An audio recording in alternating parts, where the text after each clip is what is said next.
Bismillahirrahmanirrahim.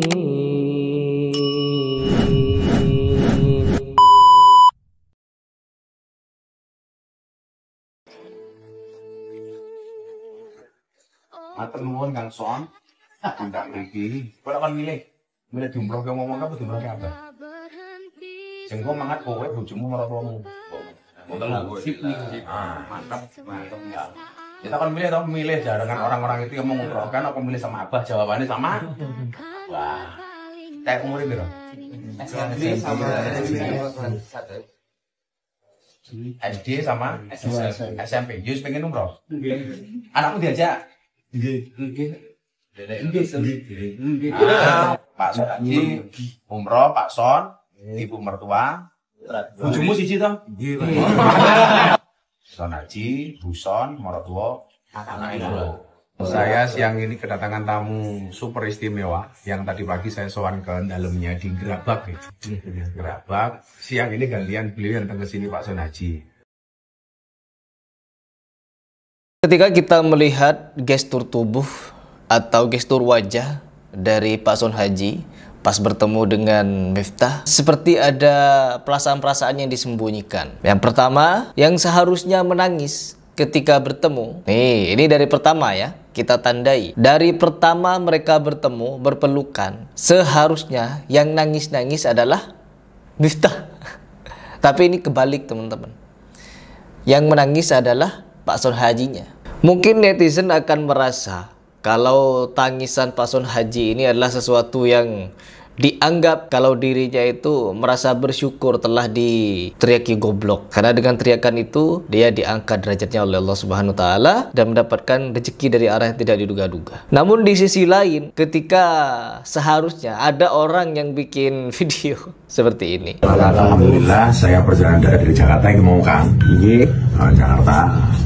Karena saya butuh silaturahmi dengan Kang Son Haji, es viral.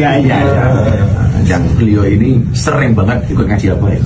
Di mana-mana di Purworejo. Artinya apa? Banyak mendapatkan sindiran Pak Miftah. Dari tindakannya mendapatkan banyak sindiran. Kalau cara minta maafnya itu gak jelas. Karena sebelum video itu viral, sebelum video itu ditanggapi oleh Presiden langsung, sampai-sampai Gerindra memberikan pesan kepada Miftah untuk segera minta maaf. Beliau tidak ada niatan sebelumnya teman-teman untuk minta maaf. Karena dari video-video sebelumnya sungguh-sungguh parah. Bener-bener parah teman-teman. Ini bukan kali pertama. Harusnya orang yang dianggap ulama itu kan mengajari. Oh enggak teman-teman. Ketika dia mengklarifikasi dengan Pak Son Haji, dia bukan mengajari tapi ingin belajar katanya. Sama netizen. Gara-gara netizen viral, saya dapat hikmahnya. Hikmah saya apa? Saya bisa belajar lebih introspeksi.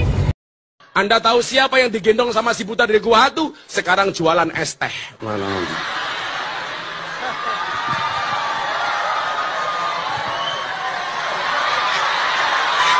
Harusnya ulama mengajari, bukan belajar. Belajar ke apa? Belajar ke netizen untuk tidak mengucapkan kalimat-kalimat goblok. Bukan. Itu memang sudah jadi tabiat Anda. Sebagaimana orang-orang yang ada di sekitar Anda membela Anda dengan kalimat apa? Sudah terbiasa. Kula niku bersyukur budayati elek. Mila dadi sinden. Layu dadi lonte tadi. Ya.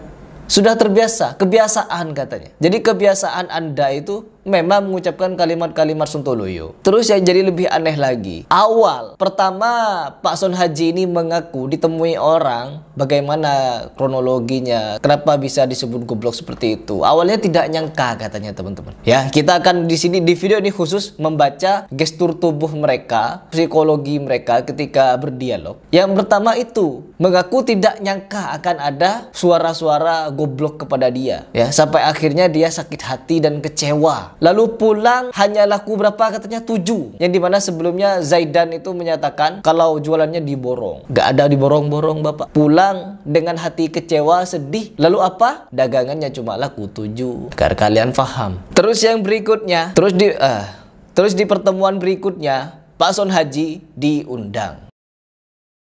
Terlihat jelas di situ teman-teman.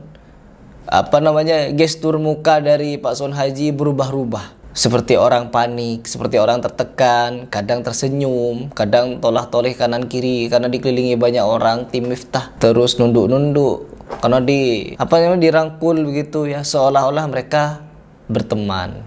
Ya seperti anak tongkrongan. Miftah ini bukan ulama ya, seperti anak tongkrongan. Ya Allah, minta maaf seperti anak tongkrongan. Sungguh miris teman-teman, benar-benar miris. Terus yang berikutnya kita bisa saksikan bersama di pertemuan Miftah dengan Pak Son Haji yang berikutnya juga seperti itu, cuman beda lagi. Kalau yang pertama kan dirangkul terus digini-ginikan ya, terus yang berikutnya bukan didorong-dorong lagi, ditepuk beberapa kali.